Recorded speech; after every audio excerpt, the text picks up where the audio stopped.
Do you want to learn how to earn commissions of up to 20% by laundering millions of foreign dollars?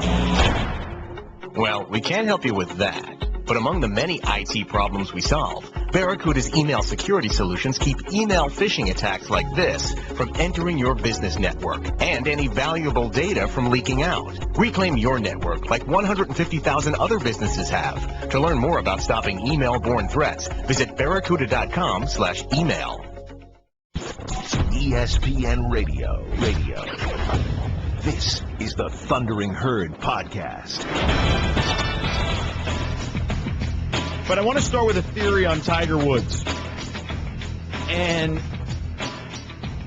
in sports as fans, when we are rooting for our teams, we go through the ups and downs. You kind of expect it. Unless you're a team that's really dominant at the time. Like even dominant teams, like injuries can derail a season. So the Patriots haven't won a Super Bowl every year. The Spurs don't win every year in the NBA. LeBron doesn't win every year. Things happen. And in team sports, you kind of grow accustomed to that, right? The Yankees don't win every year, so on and so forth. But you're always there with your teams. You watch them. You know, sometimes your fandom wanes a little bit. But for the most part, you're expecting ups and downs from year to year. With individual sports, it's a little different. It's rare, at least I can't think of it, where we take an individual who was great, and then they kind of fall off the map, and we stay watching them and interested in them at the same level as we had at the peak of their height, the peak of their greatness. So Tiger Woods, to me, is an unbelievable test case on this because he's an average player at this point. He's not a good player right now on the PGA Tour. And we could sit here and talk about, well, he won 5 tournaments in 2013. Okay, that was 2 years ago. That's not the guy we've seen here recently, who basically seen him struggle for the most part in every tournament. And I find it, again, just fascinating that we are still watching him in droves. And I asked the question as to why. Why is Tiger Woods such a phenomena that we're watching him? And I think Bomani Jones had a great point on this. He's not the first golfer to ever have his game fall apart, but he's the only golfer to have his game fall apart, and we still care after it happens. Like, guys, he's playing terribly, of course, but there have been other times you have guys that do things like this, but we stop looking. He's still more interesting than the rest of these guys. Like, you can try to tell me how great Jordan Spieth is going to be. I'm not going to turn on the television to watch him. I turn on now to see if Tiger shoots at 85 before I tune in to see if Justin Spieth shot at 65. And I think there are a lot of people like that, and I have no idea when we stop because I do think for a lot of people, when they stop looking at the golf tournament entirely. And that was Bomani just a while back on Mike and Mike a couple of weeks ago. And he's right. Because he was such a phenomenon, because he was doing stuff that we'd never seen before, unprecedented stuff, and he was different, we're sticking with him. And now there are so many people, after everything that transpired, a number of years ago, we don't have to rehash the personal stuff. You've got people on the other side who maybe they didn't like him as a golfer because they rooted for Phil or this guy or the other, but they're kind of hate watching him a little bit. And I think we do that in sports. And that, to me, may be where we're at with Tiger, where it's a combination of you have the group of people who love him, who are just hoping for just that one singular moment to see maybe he bounces back.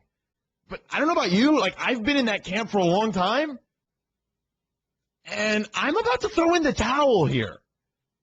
Like, this thing is starting to be or get to the point where you're like, what are we waiting for? What are we supposed to be watching for? Because I don't see anything from him. We have a good round out of Tiger now, and immediately we start to go, okay, maybe he's ready to turn the corner. Like, that's where we're at, where you're picking Tiger Woods to win a tournament, and people are laughing at you. But yet, he still drives the interest, and I don't see that in any other walk of life. The only thing I can think of is movie stars.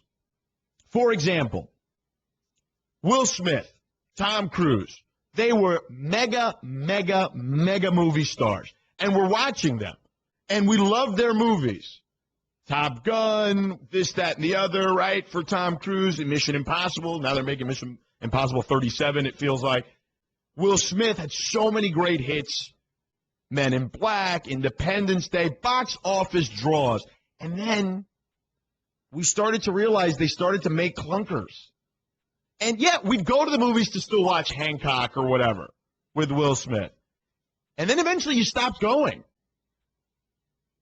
And I'm wondering when that happens with Tiger. When do we get to the point where he's just not good enough and you're like, all right, I'm throwing in the towel.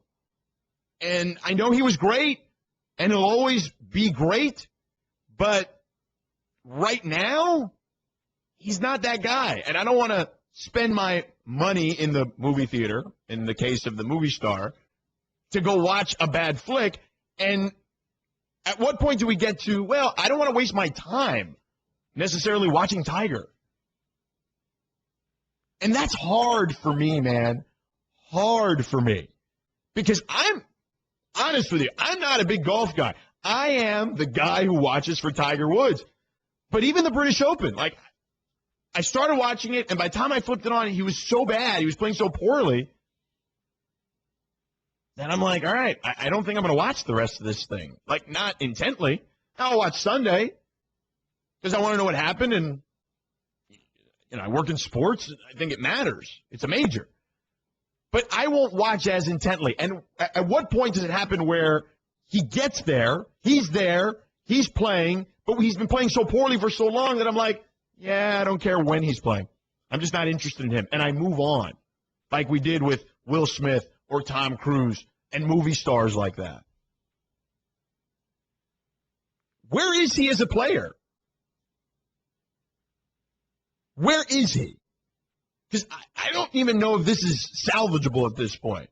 Michael Collins, ESPN golf analyst, on where Tiger is today. What Tiger is right now is a regular tour pro who's awesome on the driving range and then can't take what he does on the driving range or during practice out onto the golf course, which is why most golfers on the PGA Tour have sports psychologists, because they're all crazy, and that's what makes them crazy. Why can't you do what you do during practice and practice rounds during a real round when it matters? And that's what we see especially in majors out of Tiger right now. Tiger's biggest edge was not only was he dominant in his play, but he had a mental edge on people. People would wither when they would play with Tiger in a pairing. That's not even the case anymore. I mean, like, who's withering around Tiger? Tiger's the one withering. We have a phone caller. Kyle wants to tell me why people are still watching Tiger, because I'm only a Tiger guy for the most part, and I'm finding myself ready to throw in the towel. Well, I'm telling you, obviously you're not a Tiger guy. We'll remember the guy that we used to root for Sunday after Sunday with that red shirt. Just like we still root for Kobe, he's a shell of himself. Just like we root for Michael. All those stadiums were sold out during this last year. Just like we root for our heroes who gave us great memories in sports. That's why we're tuning in, because we remember the man that wore those red shirts, that pumped that fist pump, that won all the time. That's why we're still looking, because we're still going back to those memories. And that's why we go to those movies, because we still remember those actors being great in previous movies. We're fans of the actor. We're not fans we're fans of the man. We're not fans of what he does. We just want to root for him. And that's why we're still looking at Tiger today, because we're rooting for him. We're not rooting to see, I mean, of course we want to see him win, right? But in my opinion, we want to see the man succeed, and that's why we keep tuning in, because we want those memories back. So you're basically telling me it's loyalty? But again, with those movie stars eventually, and thanks for the call, Kyle, with those movie stars, eventually people stop going to the box office in droves. And at some point, that's got to happen with Tiger too, right? Like, I don't want it to happen, but if you're just holding on to, well, he'll make it, there'll be that one moment. Yeah, I don't know if that moment's coming anymore. And I think we kind of have to move beyond that, is the point. Want more of the herd? The Thundering Herd Podcast. Here's a tweet. This one comes from Eric Carr. It says, bro, you just had a great call explaining why we root for Tiger Woods. Then you dismissed every word he said on the Herd, shaking my head. Which I responded, I don't think I dismissed him. I certainly, if that's the way it came across, that wasn't my intent. I just kind of wondered aloud how long that lasts. You saying you're holding on to Tiger's greatness and he was great, and you stay interested or intrigued by him even though he's playing poorly. And look, maybe that's the disconnect from me, who has to cover sports, kind of has to be cloaked in neutrality at times, isn't as emotionally invested as I was, 15 years ago before I got in this business. And again, your kind of your mindset changes. So I'm actually asking you guys because I'm curious. Because, again, I'm the outlier here. I don't get as emotionally attached to sports as I once did because when you work in it, it's different. You don't have the same feel for it in regards to emotion. So that was kind of part of the question. So if I came across dismissive to Kyle, I apologize. It wasn't certainly the intent. But you can keep them coming on the 1-800-Flowers.com Twitter feed. You can tweet me at Sedano ESPN. Rob is a psychologist. He joins us now and wants to talk about Tiger. Go ahead, Rob. Hey, Sedano, what's up? I'm going to make 2 quick points, and I'll hang up and listen. Thanks for taking the call. One is to build on what you guys were already talking about. We hang on to people after their careers because of nostalgia, because of the good memories that they gave us. It's why we hung on to Michael Jordan in a Wizards uniform. That's, I think, a really good example. So it's the nostalgia thing. But also you got to remember what Tiger Woods meant in the context of white golf. He was hope for racial equality. And so that's really going to be meaningful to a lot of people, too. So I'm sure that there's a horde of fans that are going to stick with him forever because of that as well. Well, look, that makes sense. I know people don't like to talk about this, but I think it's natural for people to root for people that look and feel and sound or any of the above or all of the above like them. And I don't think that makes you anti someone else. Like, if you're African-American and you root for Tiger because he provided hope for racial equality in golf, of course you should root for him if that's your reason. And obviously he was great, which helps too. But I don't have a problem with that. I think that's a good thing. And look, if a Cuban guy, I'm Cuban, if a Cuban guy does well, like Yasiel Puig, if he plays well, I'm probably going to feel a little more proud, right? Like, I know my dad feels that way. And, because he was born in Cuba and he was raised in Cuba. So I do think there's some pride that goes into that, whether it's ethnicity or whether it's civic pride in some cases. Yeah, I guess I could understand that. Thanks for the call. Appreciate it.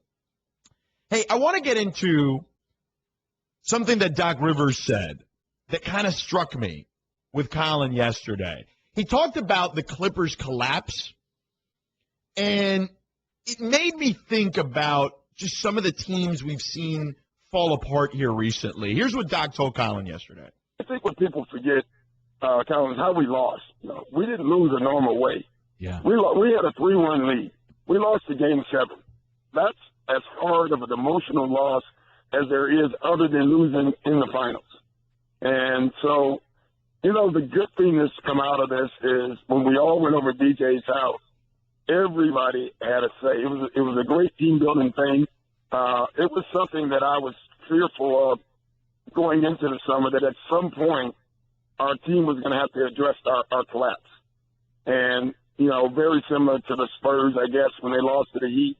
And Pop said it took them months before they got together. Yep. Well, the good thing that came out of this is we've had that talk now, and now we can move on and kind of start building our team back. Here's an interesting aspect to this. And I get what Doc's saying, and you want to reference the Spurs, and hey, look, the Spurs have done it. And look, Doc is one of the best motivational guys there is. He's also one of the most beloved coach by his players. He's also one of the best coaches in the game. Like, all that rings true. But I think of the Spurs situation that he referenced. And even to equate it to the NFL, I look at the Packers. And I saw the way the Packers lost to Seattle. All that stuff that happened, just kind of freak plays, 2-point conversion, the onside kick, all that stuff that happened in that game. You think to yourself, man, the Packers, that's a crushing way to lose an NFC championship game. And I was talking about that with Trey Wingo earlier this week when it came to the Packers. And I thought that the Packers could use that same motivation and kind of be the Spurs of the NFL. And here's what he said. We always talk about the big things and like Aaron Rodgers and Russell Wilson, but just go back to the Packers. The littlest thing, two little things when push came to shove cost them a chance to play in the Super Bowl last year. When I think it was Morgan Burnett that picked off that interception, and Julius Peppers told him to get down right away with 3.5 minutes to play. If he runs for another 20 yards, there's nobody around him. They set up a gimme field goal that really doesn't allow Seattle to go to overtime. And then the one play by a backup tight end, Brandon Bostic, on the onside kick. Every coach screams, do your job. Just do your job. Brandon Bostic chose not to do his job. He went for the ball when it was his job to block for Jordy Nelson. And if you watch the replay, Jordy is in perfect position, and he's right there. Brandon Bostic just blocks the incoming Seattle defender. Jordy Nelson recovers that onside kick. Game over. So it's the little things sometimes that make the biggest difference, and I think those little things can serve as motivation for the Packers to surpass the Seahawks this year. And here's the other reason why I think you can feel that maybe the Packers could do that. On top of the fact that for the Seahawks it's going to be hard 3 times in a row. It just isn't done very often. It's only been done a couple of times. And the ultimate reason is you trust Aaron Rodgers. Don't you? I mean, he's the best player in the game. I know the NFL.com had J.J. Watt. No offense to J.J. Watt. Aaron Rodgers is the best player in the game. Aaron Rodgers is the best quarterback in the game. Quarterback affects the game more than any other position. Aaron Rodgers is the guy. So you trust Aaron Rodgers. When you think of the Spurs, they lost in crushing fashion to the Heat. All that stuff that happened that Doc referenced, right? Where you say, okay, he took Tim Duncan out of the game. Bosch was able to get that rebound, kick it out to Ray Allen. That was Game 6. Extend it to Game 7. Duncan misses a couple of easy layups over Shane Battier. So many little things that normally happen didn't happen for the Spurs. Same thing for the Packers. But as I trust Aaron Rodgers, I trust the Spurs. I trust Popovich, Tim Duncan. I trust Tony Parker. I trust those guys. When I hear Doc saying that, the question then becomes, do you trust Chris Paul? Now, Chris Paul has had one of the best efficiency ratings of any player in postseason history. So is it fair that we're questioning him? He is the best player. So you start there. Do you trust Blake Griffin? I know that's a conversation we've had on this show, whether it's me filling in for Kyle or Colin certainly having about Blake. Do you trust the other parts? Is Paul Pierce enough? The question is, do you trust those guys? I trust the Packers could be back in that position. And if back in that position, I think they can win because they've won, they've been there, they've got the best player on the planet in that sport. The Spurs, they'd had certainly experience on their side. They still had guys that you thought were elite at their position. Do you look at the Clippers, a team that hasn't gotten beyond the second round because you haven't seen them do it, because you haven't seen Chris Paul do it? Do you trust him? 888-SAY-ESPN. You can tweet us on the 1-800-Flowers.com Twitter feed. I don't know if I trust them. And I think that's the difference to me. And I hope I'm wrong because I think that they've gotten better this year. I like what the Clippers have done. But the West is so hard. And I just don't trust Chris Paul and Blake Griffin the same way I trust the Spurs or Aaron Rodgers.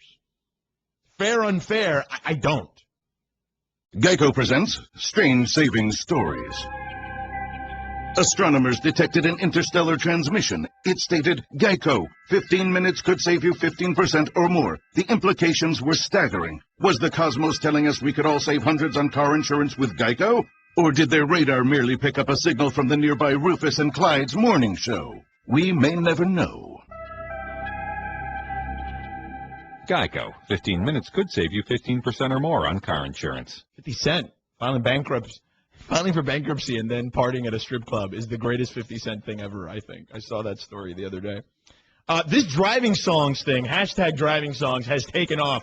Are we trending yet, Stanzik? That's my question. Not yet. Okay, we need to make this thing trend. Now, we've got some great ones here. We've got some great ones, and I'll get to this J.J. Watt story in a second, which is it's kind of a fun, kind of goofy story. But so here we go. Where is it? I have people sent in some good ones, like the Hot Stepper. Remember that song? Here comes the hot stepper, murderer. I'm the lyrical gangster, murderer. That's a good one. Some guy just tweets in. He says, Beyonce single ladies, and I'm not ashamed to say it, #driving songs. Hey, man, that's a good song. I'm with you. It's a good song. Now, Stanzik says that opens up almost a whole other category. Yeah, I don't think that's like the song that you'll play in the car by yourself, but you won't play if your buddy's in the car with you. Right. Like, I have that same thing. Like, that's one of those that if you're in the car and you're singing out loud and you're at a red light and somebody catches you singing it, you're kind of almost embarrassed about it. Like, example, for me, Total Eclipse of the Heart. That happened to me one time. Total Eclipse of the Heart. I'm out there. I'm singing. I'm jamming. I'm, screaming the lyrics at the top of my lung. I'm at a red light, and some girl, this is like 20 years ago, and some girl looks at me, and she's laughing at me. And I'm like, you know what? At that point, you can either shrivel up and want to die, or you just own it. And I just owned it, and I kept singing to her. I think Tommy Freeze Pops had the best one ever, though. 1,000 Miles. Vanessa Carlton. Oh, really? I don't know. See, I could see that singing that not alone, maybe with other people in the car. I think that's different. I like it by myself. Yeah? Yeah, I don't know if I'm in on that song. You're that nerd. Tupac. Like, look, if I'm angry, if I'm in a bad mood in the car, like Tupac, Hit 'Em Up. That has way too many curse words for us to play. But that is a song. If you're mad and you're in the car, you either go Tupac, Hit 'Em Up, or like Mother from Danzig, like one or the other. Like you can go one of those two extremes depending on your musical tastes, I think. But either one works if you're angry. Now, if you want to chill and have a good time, I think that's a little different. But Gin and Juice, by the way, how about that as a good song? Driving song. That works. I wonder if Nick Saban has driving songs. We'll get to Nick Saban in a second. But did you guys see this story, J.J. Watt? Now, look, I think it's cool. J.J. Watt is awesome. Like, he's really into the fans, and he had that cool moment with Jennifer Aniston the other day where he was kind of a fan. But I just want to go around the room here. So there was a woman who is pregnant, and she wanted her husband to find out that she was pregnant in, like, a cool way. Her husband's a big Texans fan. He obviously loves J.J. Watt. So I guess she got the Texans to have J.J. Watt pose with a picture with a sign that reads, "Hey, Steve, you're going to be a dad." And he's got this big surprised look on his face. Now, is that cool or is that weird? Because I kind of lean towards weird. Stanzik? I think we've reached the saturation point with J.J. Watt. I like him, but there's a story like this every day. There was the planned tackle at a concert at Zach Brown. And I've had enough of J.J. Watt. I'm done with it. I think it's hacky. I'm over it. Yeah, I just think it's that's weird. Like, I don't want to, as much as I I grew up loving Don Mattingly and Dan Marino. Those were my guys. But I don't want a picture of Dan Marino telling me I'm having a kid. Like, I just think that's weird. Or Don Mattingly. Like, I don't think that's something I would have wanted. That's what hacks do. I don't know about that. Like, that's just mean, Colin. Like, we don't have to go that far. I'm just saying it's not my preference. It's a hack fest. John, where are you on this? I'm with you guys. It's totally weird. And he calls out Zach Mettenberger for taking selfies, and now he's doing this. It's a hack move. It's weird. Like, it's just weird. I don't know if it's a hack move. I just think it's weird. Really, really, really weird. He's a hack. A lot more songs coming in. #driving songs. Sweet Home Alabama is a good one. Tom Petty, Free Fallin' is an excellent one that someone suggested here. Right here. First of all, you think of the Jerry Maguire scene, right? Like, you think of that. He's yelling, screaming. He thought he landed Cush. And unfortunately, Cush's dad gave him that sappy line of, "Jerry, you know I don't do contracts, but my handshake is as strong as oak." Why'd you fall for that, Jerry? What the hell's wrong with you? Anyhow, what the hell's wrong with Nick Saban? Nick Saban made some comments. Do we have the Saban cut, guys? Nick Saban made some comments where I feel like if he made these if a reporter made these comments to Nick Saban after they lost to Ohio State, he would absolutely berate them. Here are the comments. Last year, our team chemistry from the SEC championship game to the playoff game was affected by something. I think that to have a December 15th deadline from when a junior can submit for a draft grade, and then you get that assessment back, sometime right before or right after Christmas, and then you have a playoff game coming up on January 1st or 2nd, and I think, it's my obligation as a coach to inform that young man when I get that information, because it's his information, it's not my information. Here's why that's weak, dude. Ohio State had the same thing, right? Didn't they just deal with the same stuff? Like, what about all these other schools? Oregon, Florida State. I don't hear Jimbo Fisher or Mark Helfrich making these comments either. And look, Nick is I still think the best coach in college football. I do. I think for many reasons, including, going after Ohio State's offensive coordinator after he leaves there to be the head coach at Houston, and him and Kirby Smart bringing him to Tuscaloosa to pick his brain, and just say, hey, what did you see from us? How were you able to exploit us? I think Saban is still the best coach in college football because of stuff like that. But I just find that to be weak, because if a reporter, and Nick at times has had his moments with reporters at press conferences, and he's Mr. No Excuses, if a reporter asks him that, he's killing the guy. He's just destroying him. So I just found that to be a little weird. Meanwhile, Brett Bielema. We got to get to Brett Bielema. You know what? Brian Windhorst is going to join us to talk some NBA. Brett Bielema may be the best hidden gem in college football. Not because of necessarily what he's doing at Arkansas with that football program, which I think is trending in the right direction, but just when he speaks. You're in the Herd, the Thundering Herd podcast. Brian Windhorst joins us here via the Subway Fresh Take Hotline. This is his driving song, #driving songs today. And it's Punk Rocker by the Teddy Bears featuring Iggy Pop, who is also a resident of Miami Beach, where I'm at right now. The boys are jealous, Brian, because I told them that there's a pool party going on downstairs at the Clevelander during the break. So, is Iggy down there? I haven't seen Iggy, but he is a resident of Miami Beach, so maybe I will look for him later after the show. You never know. Like, this area, you can run into him anywhere, potentially. So, there is almost no story you could tell me about Miami Beach that I wouldn't believe, George. Yeah, no doubt. Now, a couple of things we want to get into with you. Doc Rivers was on with Colin yesterday, and he talked about their collapse in the postseason and just how they discussed it as a team, specifically when they met with DeAndre Jordan. I want to play this sound for you and then kind of follow up with a question. Play the sound for Brian. I think what people forget, Colin, is how we lost. We didn't lose a normal way. Yeah. We had a 3-1 lead. We lost to Game 7. That's as hard of an emotional loss as there is other than losing in the finals. And so, the good thing that's come out of this is when we all went over DJ's house, everybody had a say. It was a great team-building thing. It was something that I was fearful of going into the summer, that at some point our team was going to have to address our collapse. And, very similar to the Spurs, I guess, when they lost to the Heat.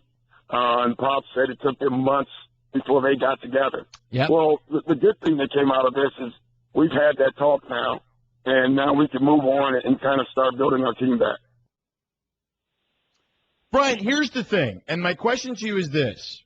Do you trust them, the Clippers, though? Like, you trust the Spurs because they'd been there, they'd done it, they'd won, and despite the crushing loss, you trusted them because of who was on that roster and on that coaching staff. Now, Doc is one. I know they've added Paul, but do you trust them? So there's two things I want to say about that. Number one, it really wasn't Game 7 where they lost it. Where they lost it was in the absolute lack of respect they paid the Rockets starting in Game 5. They totally came out and punted on Game 5, didn't care about it. And this isn't just my conjecture. This is what they've said. J.J. Redick was on a great podcast with Zach Lowe with us and Grantland last week talking about this, in that they started losing that in Game 5.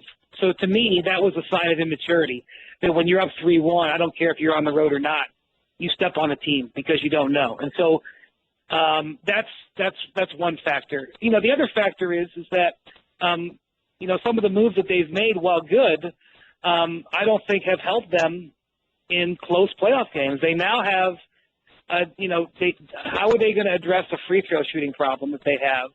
How are they going to do? I mean, Josh Smith's a great pickup, but I don't think you can put Josh Smith at the end. If you're looking for guys that you can trust to put into the game at the end of a fourth quarter of a game 7, okay, Paul Pierce, good pickup, but not necessarily Josh Smith. So they have some maturity and some growing up to do. I will say this though, Doc is right. One of the things that blew me away when I was at the Spurs training camp after they lost to the Heat, the year they came back and won it. And they were still very much dealing with that and talking about that into training camp to start the next year. I thought I would have gotten a whole bunch of cliches. We've put it behind us and what have you, but that wasn't the case at all. And so I think that talking about it is the right thing to do, but I think I've got to see before I can be convinced of anything. The other part of the equation is, look, man, the Warriors are the champs. They're still awesome. The Spurs have retooled here. The West isn't easy. Oklahoma City will be back healthy, we assume. The West is just hard, even though I like the additions of Pierce. I like the addition of Stevenson, to be honest with you. And I think with a guy like Doc there and Paul Pierce particularly, I think they can help Lance maybe become the guy he was in Indiana again. Just the West is a bloodbath, man. It may just be too hard. Yeah, I think that the Rockets, yes, they may have taken advantage of the Clippers, but they still won it. So to me, the Rockets are still right there as one of the top 4 teams. And then obviously the Thunder are back, and then the Spurs. And by the way, the Grizzlies brought everybody back too, and even made a couple of nice moves, getting Matt Barnes and picking up Brendan Wright. So, I don't think I think while the Clippers have saved themselves and made some nice additions, saying that they're not, in my mind, a top 4 team right now is not an insult. It is, me looking at it going, that's how difficult the West is. For about 5 days there, the West actually, in my mind, George, got easier because the Blazers were deleted as a serious contender. And then I thought the Clippers were really knocked down when they lost Jordan because I didn't see the Mavericks as being elevated. With the Clippers staying together, that really changed the complexion of the West more so than had Jordan gone ahead and signed in Dallas. Are the Mavericks in a lose-lose situation because they've got a lottery pick that they have to give up? It's only protected, I believe, top 7, maybe top 8. And I don't think they're going to make the playoffs, but they may not be in a position to give up or to hold that lottery pick too. Like, what do you make of their situation? Well, they've obviously been destroyed by the Jordan decision, but it's really a two-pronged thing that happened to them. The Rondo trade was a disaster. Okay, and I understand the nothing ventured, nothing lost. I mean, I understand the risk, but if you remember, George, last year they started off on fire. They were one of the best offenses, if not the best offense in the league. They were putting up points akin to the Warriors in the early going of that season. And that Rondo trade was a disaster because it totally threw them off. And I realized that they had injuries. I'm not ignorant to that. But it totally changed the rhythm of their team. It ruined the chemistry on their team. It caused a problem with the coach. And now they've given away their first-round pick, essentially, and they're stuck in the middle. And, look, the way that the Mavericks have become a quality team year in and year out is because Mark Cuban took risks. But if the Mavericks fall flat this year and end up losing that draft pick or end up being stuck in the middle, don't forget that Rondo trade was just as important as what happened with DeAndre Jordan. Brian Windhorst with us here on the Subway Fresh Take Hotline. Jimmy Butler spoke to our Kerry champion. He was on First Take, kind of squashing the stuff about him and Derrick Rose. Does any of that stuff matter, though, Brian, if guys don't get along? I was around the Bulls quite a bit this year. I wasn't with them every single day, so it's really unfair for me to say I know exactly what's going on. But being around the Bulls a lot, I never saw that as a big-time issue. I actually think that, if you're looking at a team that to think what if, it's not just the Clippers. It's the Bulls. Bulls were up, a couple of minutes from being up 3-1 on the Cavs. And they blew it and let LeBron hit that game winner on their home court. They would have potentially been in the final. So I think if you're the Bulls, they brought their team back in whole, and now they have a new coach, and we'll see what that means. But I think the Bulls can honestly sell themselves a case that they could have been in the finals last year. Now, the Cavs team that they're going to play potentially again is going to have Kevin Love, so it's not going to be apples to apples. But I think the Bulls are actually in a position where they should be right there, second, with a positive outlook in the East. And I think Jimmy Butler and Derrick Rose playing well together was part of the reason why it almost happened. Last thing, Brian, LeBron made some comments about Miami and their offseason acquisitions, and he thinks they've had a good offseason. You talk to a lot of guys around the league. They think that they're at least a top 4 team in the East if everything breaks their way as far as health is concerned this season. Where do you see them after this offseason? Well, we never got to see Dragic play with Bosh, and they did a really nice job of getting Dragic to take a contract that was lower than we all thought he would take. And then they got Gerald Green and Amari Stoudemire for minimums. I mean, once again, Pat Riley and Andy Ellisberg have done a nice job putting together that team. I suspect they're going to be right up there when we see them all together. And don't forget, they lost Josh McRoberts, who was a guy that I thought was a nice addition for them. So we're going to see a different Miami team than we saw that missed the playoffs. But it all is going to come down to the fact that their best player is Dwayne Wade, is still, in my opinion. And if he misses 20 games again, it's going to be hard to put themselves in a great position. But I still think the team with the most pressure in the East, George, is the Cavs. They have Tristan Thompson still out there.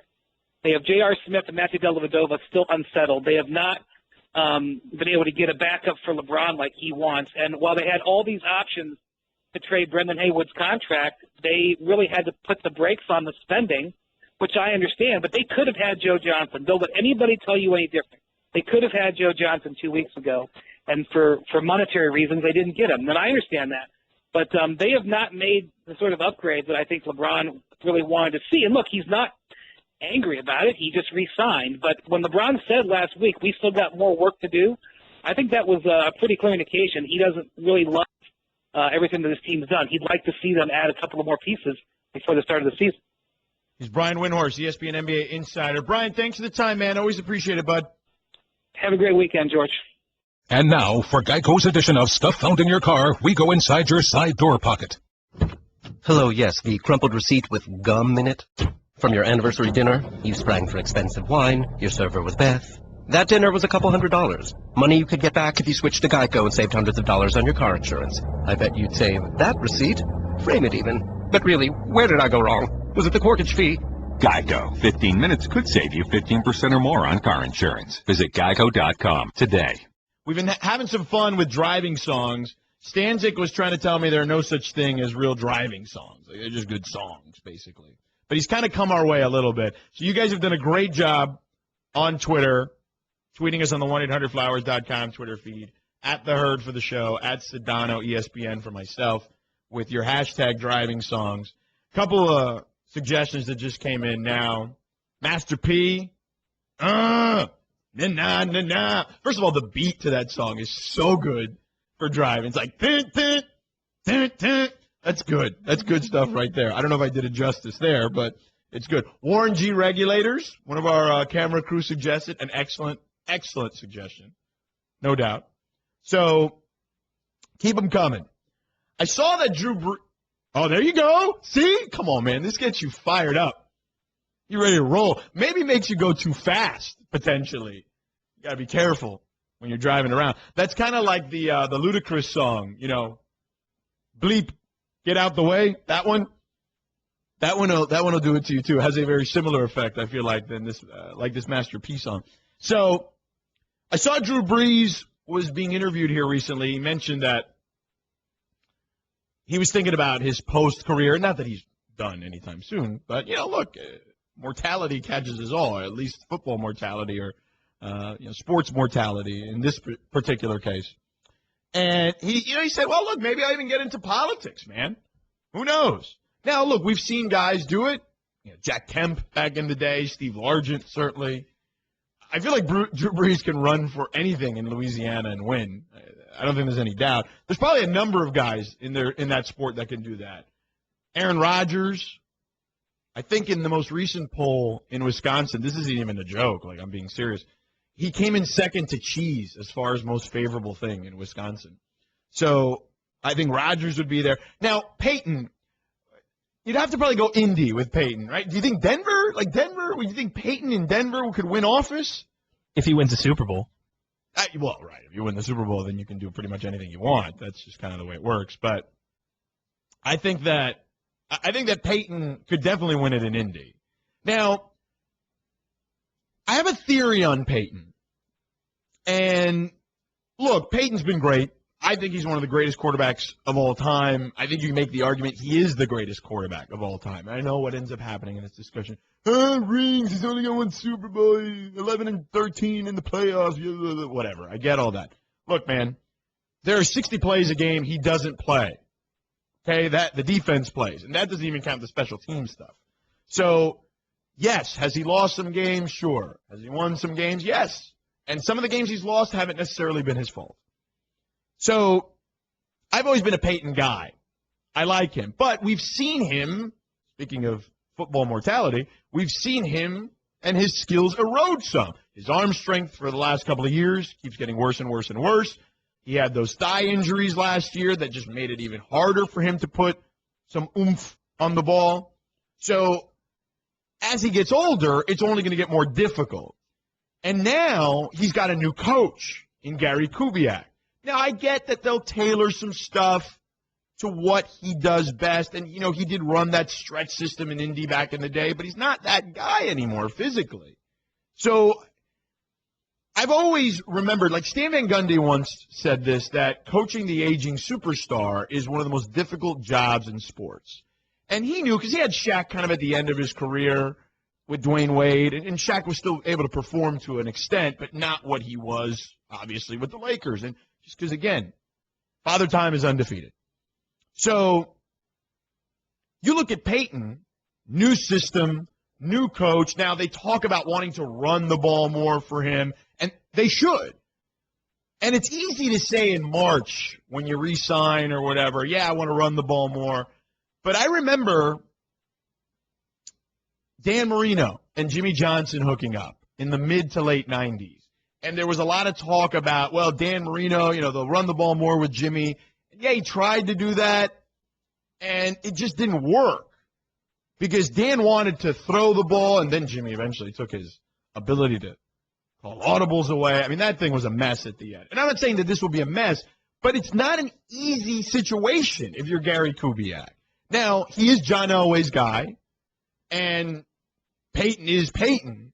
So I just think it'll be fascinating to see how that thing plays itself out throughout the season. I had Mark Schlereth on the other day, who knows a little bit about the Broncos and that situation, one of our ESPN NFL analysts, and had this to say about it. When we got there in '95 and Shanahan took over, Gary Kubiak was our offensive coordinator, and it was really kind of the changing of the guard, if you will. And it was, John, listen, man, you carried this team. You carried them to championship game after championship game. 3 times you took them to the promised land. I mean, you slung the team on your back, carried them there, and you got into those games and got absolutely shellacked. It's one of those situations where John realized, listen, man, I can't do this thing alone, and so, let's bolster up the running game. They ended up drafting Terrell Davis and putting an offensive line together and playing some defense on the other side of the ball, controlling the tempo, controlling the clock. And I'll never forget going into Super Bowl 32, Mike Shanahan told John Elway, listen, you're not going to be the MVP of the Super Bowl. This is not the game plan. For us to beat the Green Bay Packers, you're going to have to relinquish being the superstar. If Peyton Manning is able to kind of look at that and understand the value of that, then I think they're going to be okay. But the problem is the propensity to go, I'm smarter than everybody on the planet, and look what the defense is in. I got a one-on-one with Demaryius Thomas, and so I'm going to change the play from shotgun and just get us into a passing play. Now, he's talking about having lived through what Elway went through at the end of his career. But he had Terrell Davis. He had that great offensive line. Are the Broncos in that same position? The offensive line was kind of a weakness for them last season. Now, can it be a position of strength? I guess that's up for debate. And again, it's just Peyton's mindset. He's always defaulted to, hey, man, I can sling it. I can throw it. Jeff Saturday was on with Colin recently. And he talked about an instance where Peyton just wouldn't run the ball. We had gone through the whole pregame week, talking about that we were going to run the ball against the Rams in the red zone. Run it. And we get down there, and we throw 3 passes in the red zone. It was on the 5-yard. And I'm coming off the field, and I am ripping Tom Moore, our offensive coordinator. I'm coming up, I am screaming, this was not in our game plan. What are you doing, And I'm ripping Tom, and Tom doesn't say a word. Tom just looks down and says, "All right, get to the bench." So I get, and Peyton hears me ripping it, and so Peyton comes over and he gets in my face and he's screaming at me, and I realize as he's screaming and I'm screaming back at him, he was the one who had checked to pass every time, and he was the one who screwed it up, and so he and I are going back and forth, and finally Big Tart Glenn, our left tackle, go sit down, and Manning, had the fear of God in him at that moment, so he goes and gets down. But needless to say, the rest of the game we ran in the red zone. We won because he will be held accountable himself. Yeah, that's who he is. So that's got to make you think a little bit, doesn't it? Colin Cowherd. The Thundering Herd Podcast. Ryan Clark joins me now via the Subway Fresh Take hotline. Ryan, what do you make of that? Again, it's Peyton, new system at this stage. They're going to want to run the ball more. It's easy to say you want to do that now, but when the season comes around, how hard do you think that transition will be for him? I don't think it's a hard transition for Peyton because if you remember the years, they were really good. Indianapolis, when they had Edgerrin James or Joe Adai in the backfield. If the numbers dictated it, Peyton would run the football. There were games where Joe or Edgerrin would get 30 carries because Peyton decided that there was only 7 people in the box because they were playing the pass. Now I'm going to check to the run. But I think Kubiak has to give him those options, though. He can't just say, you know what, Peyton, this is what we're doing. You have no choice. We're going to hand it off every play. If you have a quarterback whose number one characteristic that makes him a great quarterback is his intelligence, his ability to get you in the right place, I think even in this scheme, you have to allow Peyton Manning to do that, or you make him less of a player. So I believe if the numbers dictate run, Peyton Manning will do that. He'll be okay with that as long as they're winning football games. If it gets to the point that that's not winning games to them, I believe Peyton is going to want to revert back to what's been successful for him for the last century that he's been playing football. And that would only be natural, right? If you're in games where, right, let's say they start off the season, I don't know, 2-2 or 3-2, he may not be buying in as much at that stage. No, I believe that. I think he's going to try to be patient. He understands. He seems to understand the limitations he has physically now, and this offense may give him an opportunity to be healthier as the season progresses, where he doesn't have to throw 30, 40 passes a game, 20 of those downfield because he loves to throw the seam or the outside fade, and just give him an opportunity to kind of grind this season out and be at his healthiest going into the playoffs. And I think if he feels they can win a division and put themselves in a solid playoff spot, he'll be okay with that. But you're also right. If they're 3-2, if they're 2-3, if they're struggling offensively, if they're not putting up numbers that Peyton likes, I think he's going to say, hey, listen, what I've done for all these years is work. Why have we gotten so far away from that? Demaryius Thomas resigns, Des Bryant resigns. The NFLPA, Ryan, hasn't always been the strongest union, especially standing up to the league. Do you think that potential investigation of collusion played a role in this thing, or what? How do you see this whole thing?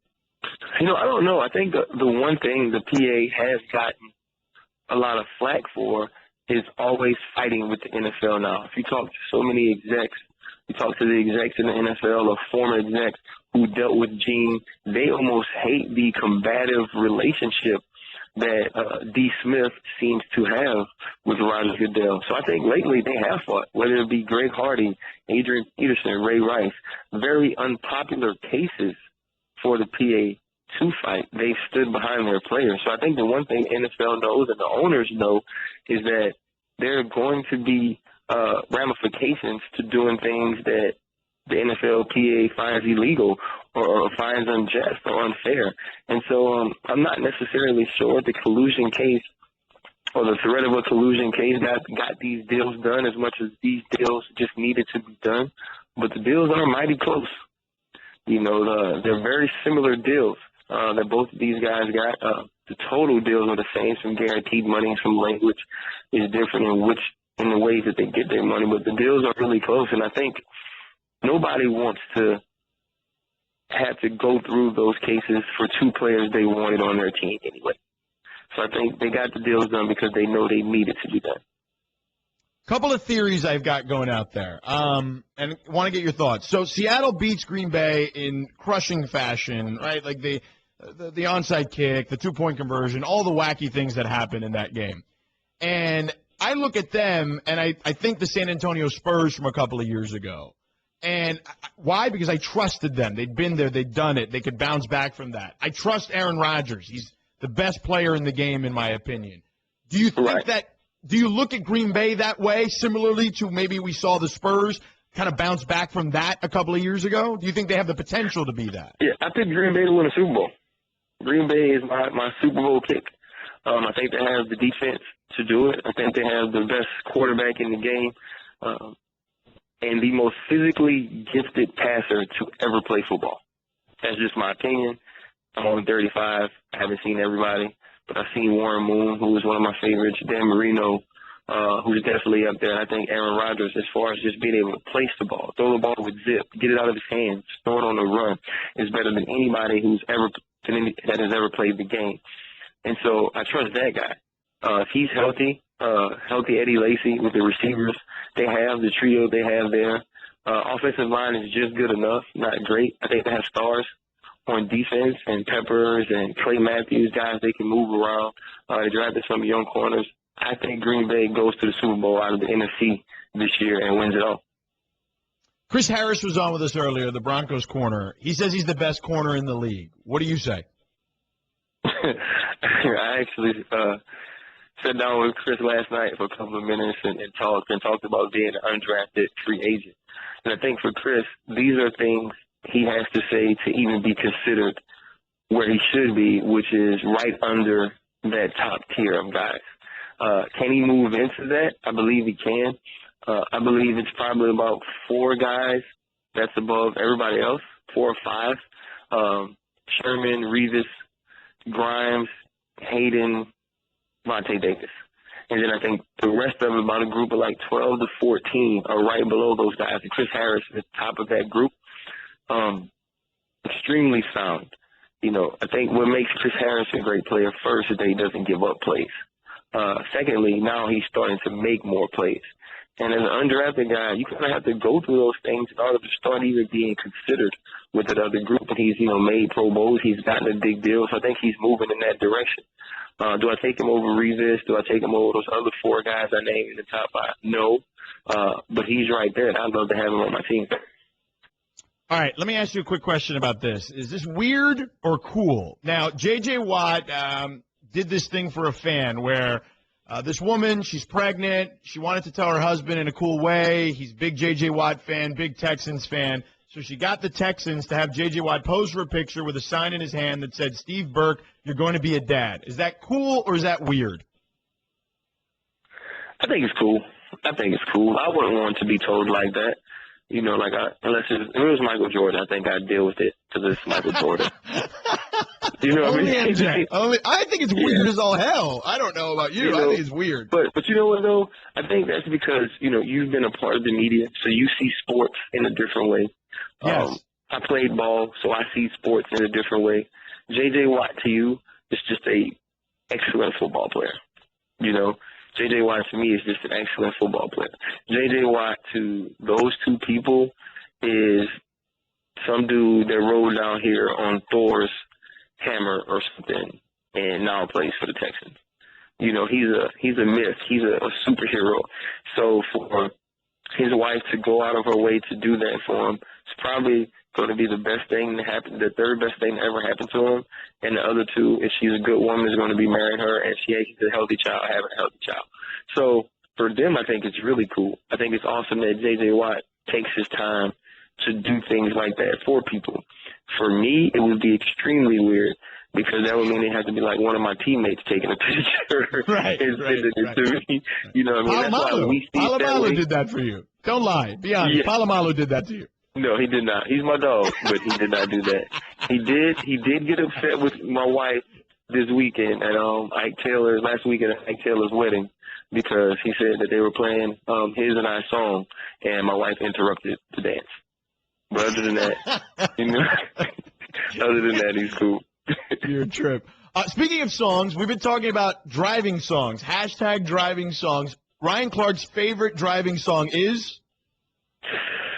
Oh, it's so tough. Why would you put me on the spot like that right now? Come on, Clark. You're a pro, man. What are you talking about? I know, man. I have such an eclectic music taste. Just pick one. You know, it ain't that hard. But you know what song I really like to drive to, honestly? Is Know You Better by Taylor Swift. It's a really good driving song. I think Taylor Swift makes hits. I'm actually planning on going to a Taylor Swift concert now. Well, if it makes you feel better, I said that at one point I like singing Total Eclipse of the Heart in the car, so, you know. That's a great song, though. Don't you? Hey, listen. Don't you let anybody shame you about that. Song That is a great song. But you know what, honestly? My favorite driving song right now, A$AP Rocky, Rod Stewart, Miguel, Every Day. You should listen to it, play it. It's a great song. Sounds good. Ryan Clark, ESPN NFL analyst. Follow him on Twitter at RealRClark25. I got your Twitter right this time. My dog. I see you, George. You're my boy. Thanks, Ryan. Appreciate it. I have a good one, man. Yep. See you. Take care. Ryan Clark with us here. Check out The Herd with Colin Cowherd weekdays from 10 a.m. to 1 p.m. Eastern on ESPN Radio, ESPNRadio.com, and on ESPNU. The Thundering Herd Podcast.